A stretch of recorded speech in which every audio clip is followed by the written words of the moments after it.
Sir ఫైనల్‌గా చెప్పండన్న. మీ టైముల్లో కొంతమంది యువతలు, ఈ యువత అంటూ యువతి గాని, యువకులు గాని అయితే ప్రజాస్వామ్యబద్ధంగా చేయడం, లేదా పేద ప్రజల కోసం కష్టపడడం అనేది జరుగుతుంది. అంకిత భావం చేసేవారు. విలాసాలు ఇవన్నిటి పక్కనుండేది. ఇప్పుడున్న యువత అంతా కూడా కేవలం విలాసాలకి, వాళ్ళ వ్యక్తిగత స్వార్థాలకే ఎక్కువగా అంకితం అవుతున్నారు. ఇ ఇటువంటి చూసినప్పుడు ఆ యువతకి, ఇప్పుడున్న యువతకి జనరేషన్ మారింది కాబట్టి వాళ్ళు మారుతుండొచ్చు. ఇప్పుడు ఇటువంటి పరిస్థితులు చూసిన తర్వాత మీరు వాళ్ళకిచ్చే మెసేజ్ ఏంటి? ఇప్పుడు డ్రగ్స్‌కి దానికి అలవాటు పడుతున్నారు. మీ టైముల్లో తీసుకుంటే చేస్తే ప్రజలకైనా చేయాలి, లేదా ప్రభుత్వంగానే చేయాలి. ప్రభుత్వం. స్వార్థం అనేది తక్కువ ఉండేది. ఇప్పుడు స్వార్థం అయిపోయింది, విలాసాలు అయిపోయాయి. ఇప్పుడు చూస్తున్న జనరేషన్‌కి మీరిచ్చే మెసేజ్ ఏంటి? ఏ విధంగా ఉండమంటారు ఆళ్ళకి? ఇప్పుడున్న జనరేషన్‌కి ఏందంటే, అప్పటిలాగా ఇప్పుడు ఉంటలేరు. ఇప్పుడున్న జనరేషన్ కూడా దాన్ని పాటించుకుంటా ఈ డ్రగ్స్‌కు దేనికి అలవాటు పడకూడదు. తనంతట తాను ఇప్పుడు ఏ ప్రైవేట్ జాబో, ఇంకే జాబో చేసుకొని కూడా ఉంటే బాగుంటది.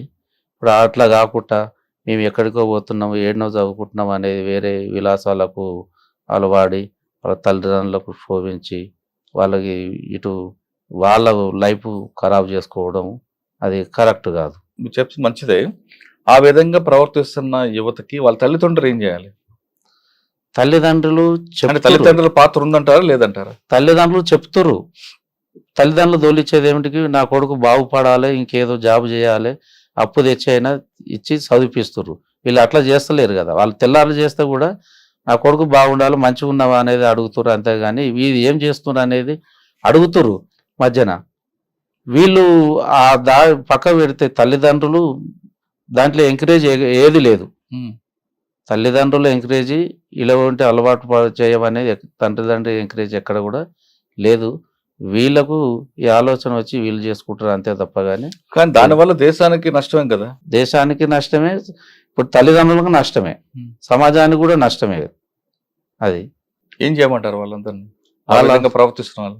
వాళ్ళంతా కరెక్ట్గా వాళ్ళది నన్ను ఎందుకు తోలుతున్నారు, ఏమిటి తోలుతున్నా అనే ఆలోచన ఒకసారి ఆలోచన చేసుకొని మనస్ఫూర్తిగా వాళ్ళు కరెక్ట్ పద్ధతిలో పోతేనే బాగుంటుంది.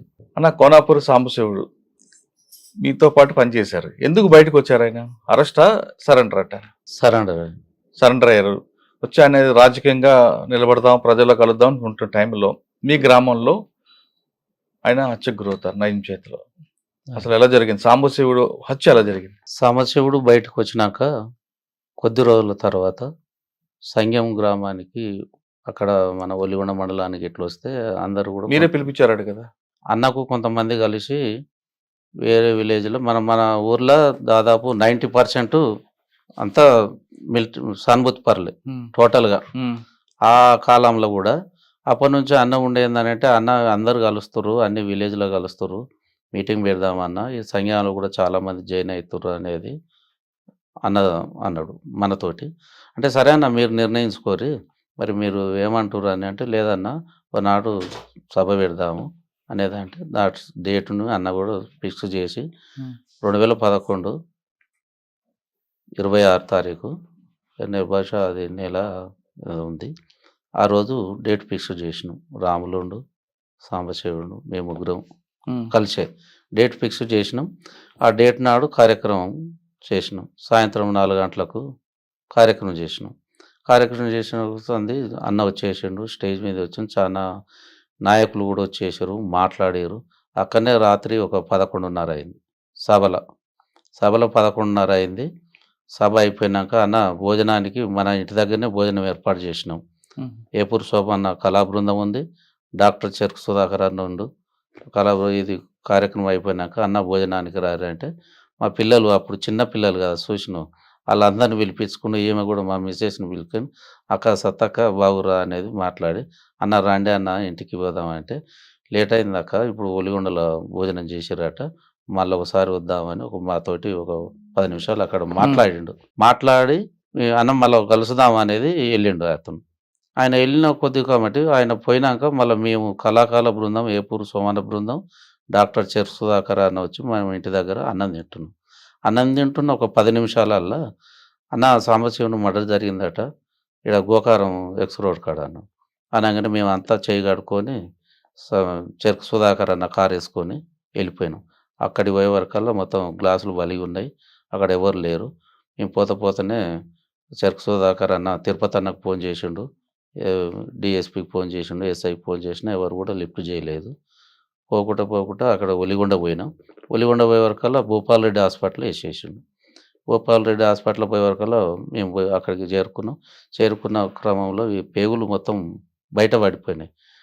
బయట పడుకొని మేము పోయిన వరకు పోయి చూస్తుంటే అన్న నన్ను బతికించండి అన్న, అమ్మ నన్ను బతికించండి అనేది అంటుండు. ఆ ఒక్క మాటనే అన్న నన్ను బతికించుర్రి అన్న అని అనగానే చెరుకు సుధాకర్ నుండి ఏమంటే పేగులు డాక్టర్ కదా అతను, పేగులు లోపలికని ఒక కట్టు కట్టి అదే కర్ర వేసుకొని ఏడికి రావాలో మేము ఆ నైట్ అయింది కామినేని హాస్పిటల్ తీసుకొద్దామని వస్తున్నాం భువనగిరికి వెళ్ళి. రాంగ ఎట్లుంది ఏముంది అనేది అనేది గులుగుతుండు. ఇక్కడికి ఉప్పలు వీడికి సిగ్నల్ దగ్గరికి రాగానే చనిపోయిండు. ఉప్పలు సిగ్నల్ దగ్గరికి రాగానే అన్న మళ్ళీ సుధాకర్ అన్న ఇట్లుండి ఇట్లా చేయబెట్టి చూస్తే మళ్ళీ చనిపోయిండు. ఇక మనం ఎట్లా చేద్దాం అని అంటే చనిపోయినాక మళ్ళీ గాంధీలోకి తీసుకొని వచ్చినాం. గాంధీలోకి తీసుకొని వచ్చి గాంధీలో డెడ్ బాడీని తీసేసినాం. ఎంతమంది దాడి చేశారండి తర్వాత తెలిసి ఉంటుంది కదా? తర్వాత తెలిసిందంటే అందులో ఒక మారుతి చిన్నది వ్యాన్ వచ్చి ఊర్లో తిరిగింది అనేది తర్వాత రిపోర్టు సేకరించు. ఒక 5-6 ఉంటారండి. ఎలా చంపారట? ఆయన స్కార్పియోగా వాడతారు కదా ఆయన? ఎవరు? సాంబశివుడు అన్న స్కార్పియో వాడారు కానీ ఇది మనోళ్ళు అని అన్న ఆపురా అని అనే వరకల్లా మన కార్యకర్తలు అన్న ఒక ఆలోచనతోటి ఆపిండు. దాంట్లో సడన్ ఆపంగానే ఎమ్మటే కత్తులు గిట్ట తీసి వేసేస్తాడు. అట్లా అయినా సీటు కిందకి పోయి 5 వరకల్లా సీటు కింద అయినా దేవులాడి వేసి చనిపోయిండు అనుకొని వాళ్ళు వెళ్ళిపోయారు. ఎవరు చేసిండ్రు? నయం మనుషులు. నయం మనుషులు. దీని తర్వాత మీకు ఫోన్ చేశాడు నయం చంపింది నేనే అని? చేయలేదు. ఇక ఇట్లా మనం మొత్తం టోటల్గా కార్యక్రమం చేసారు కాబట్టి మమ్మల్ని కూడా పిలిపిస్తే ఎట్లా జరిగింది ఏం జరిగింది అనేది టోటల్గా మేము కూడా వివరించి చెప్పినాం. తర్వాత కోనాపూర్ రాములకి కోనాపూర్ గత జరిగిపోయిన కొద్దీ కోనాపూర్ రాములు కూడా ఈ తెలంగాణ పార్టీలనే కార్యక్రమం ఆయన చంపడానికి కూడా పాములు పంపించాడని ఉంది కదా ఇంటి దగ్గర. అది దాచిరెడ్డిగూడెం ఇంటి దగ్గర వాళ్ళ అమ్మ నాయన ఉన్నారు కదా అక్కడ పంపించాడు. ఎవరో వస్తారని ఏదో చేస్తారని కాకుండా మీ కాళ్ళ మీద మీరే నిలబడి మీ ఆర్థికంగా స్టాండర్డ్ అయితే మీ భవిష్యత్ బాగుందంటున్నారు వరికొప్పల మల్లయ్య అలియాస్ బాలన్న. ప్రభుత్వం అన్ని చేయాలని రూల్ లేదు కాబట్టి మీరే సాధించండి, ప్రభుత్వం మీ దగ్గరకు వచ్చి మీ సహాయం తీసుకునేలా ప్రవర్తించని చెప్తున్నారు. అంతేకాకుండా వ్యక్తిగత స్వార్థాన్ని పక్కన పెట్టి విలాసాలకు దూరంగా ఉండి మీ కన్న తల్లికి మంచి గౌరవం తీసుకురావాలంటే ఖచ్చితంగా మీరు కష్టపడితే మీ కుటుంబానికి కాదు దేశానికి కూడా గర్వకారంగా నిలబడతారంటూ చెప్తున్నారు. ఇది వరికొప్పల మల్లయ్య అలియాస్ బాలన్ గారితో ఎక్సలెంట్. వచ్చే వారం మరో గెస్ట్తో మళ్ళీ కలుద్దాం. అంతవరకు నమస్తే. థ్యాంక్ యూ అన్న. Thank you very much. నమస్తే.